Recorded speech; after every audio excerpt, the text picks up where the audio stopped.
Toy Story 2 is one of the best animated sequels yet. It made us laugh, it amazed us, but it can make us cry too. In the movie, there is a scene where Jessie tells Woody her backstory, where she used to belong to a young girl named Emily. As the years went by, Emily grew up and donated Jessie to charity, along with her other childhood Woody's Roundup memorabilia, which was ultimately snatched by Big Al so he could make that moolah towards the Kinesi Toy Museum. However, in this story, you're going to learn something a lot different compared to the final film's release. It was in the middle of spring. I was browsing on the internet about the first 7 films on the Pixar website. I was concentrating mostly on Toy Story, A Bug's Life, Toy Story 2, Monsters Inc., Finding Nemo, The Incredibles, and Cars. Just then, my iPhone buzzed and I got a notification on Google Mail. I opened up the notification and it was from Pixar. The email said, "Dear biggest Pixar fan in Australia, we would like to present you this deleted extended scene of When You Loved Me from Toy Story 2. We were going to add this in the final film, but we thought it would upset thousands of our audiences. We had to scrape it. After watch, please take our advice to not screen it in public. Thank you, the Pixar team." This is like the third time I received an email from Pixar Animation Studios. I noticed there was a file that I could download to watch this never-before-seen deleted draft of the When You Loved Me sequence from Toy Story 2. I downloaded the file and it was labeled as Toy Story 2, Jessie's Story, When She Loved Me, Extended Alternate Ending.mov.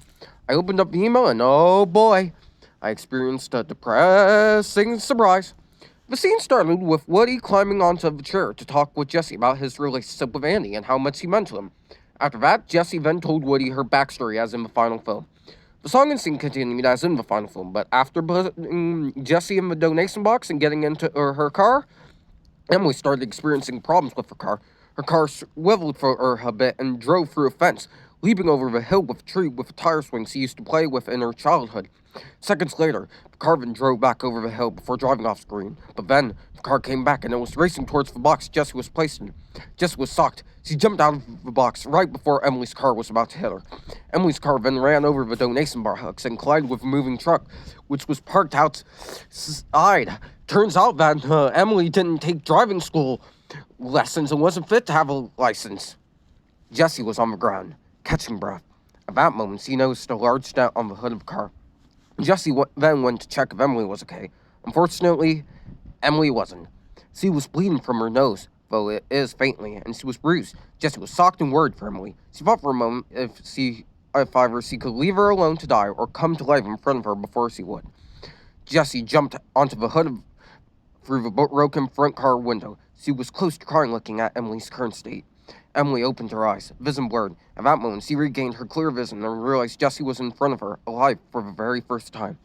"Jessie, you're alive," Emily said in a wheezy tone. "Yes, I am alive. I hope you understand I'm not going to hurt you," Jessie answered, about to break down. "You're not going to hurt me, are you?" Emily said again, getting a bit anxious. No, of course not. I just wanted to see you come alive before you die," Jessie replied. Emily pleaded. "I'm about to pass, yes. Please have one more embrace as owner and toy." Jessie complied and put on a brave face. The two hugged. Emily shed a tear while Jessie cried quietly. She had just lost the owner who was once a beautiful little girl, now a young woman who grew out of her childhood toys. "Jessie," said Emily, starting her dying words. "Yes, Emily," asked Jessie. "I'll always love you. You're going to be taken care of by Fortnite's cringe." Before Emily could finish her sentence, she finally blacked out. "Emily, no!" Jessie cried. She finally put her hands over her face and sobbed realistically. Her sobs sounded too real to be faked by the actress Joan Cusack.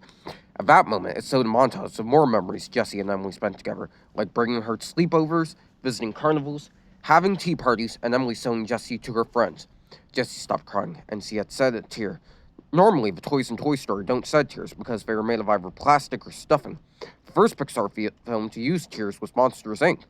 Jessie then noticed Emily's phone in her bag. She decided to fake her voice, disguising as a witness. After calling the police, Jessie then went back into the box Emily put her in, and police arrived and found Emily's body.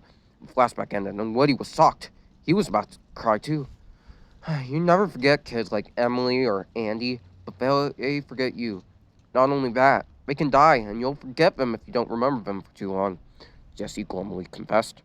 Woody felt horrible. He never met a toy whose owner had died. He had to make things right with her. Jesse, I'm really sorry that Emily had to go. If Andy ever died, I will always remember him by his photos. I didn't know she was so important. Just go, Jesse interrupted, wanting to cry alone. Woody got closer to Jessie to try and reassure her and comfort her. He attempted to wrap his arms around her to hug her, but she pushed him away, causing him to fall on the floor. I said go! I want to be left alone, Jessie asked bitterly and sternly. Woody sighed, feeling more guilty. If Jessie wasn't so hard on him for having an owner, this never would have happened. Woody then walked towards the airvet and unscrewed it. Before he was about to take a step in, Sticky Pete explained his speech, as heard in the final film, about Andy's future and asking Woody what his choice will be. When Woody hung his head down, thinking about Emily's death, he started to sob softly. His sobbing wasn't too loud. It was quiet sounding, like I said, as it was a series of snuffles and quiet chokes. Just then, the final shot from the movie appeared, which is Woody tussling Bullseye's head, deciding to stay with the Roundup gang. At this moment, the video ended. I was stunned and disappointed. I cried. Honestly, I never cried to the When She Loved Me scene of the film, but this extended version hit me the most. I cried at a medium rate until it toned down to a soft sobbing. I didn't screen it in public, but instead I added a link to Google Files for everyone to see. Pixar movies can make people laugh, but they can make us cry too. Every night I sleep in bed, I always keep my Jessie doll by my side, so she can have the love she deserves.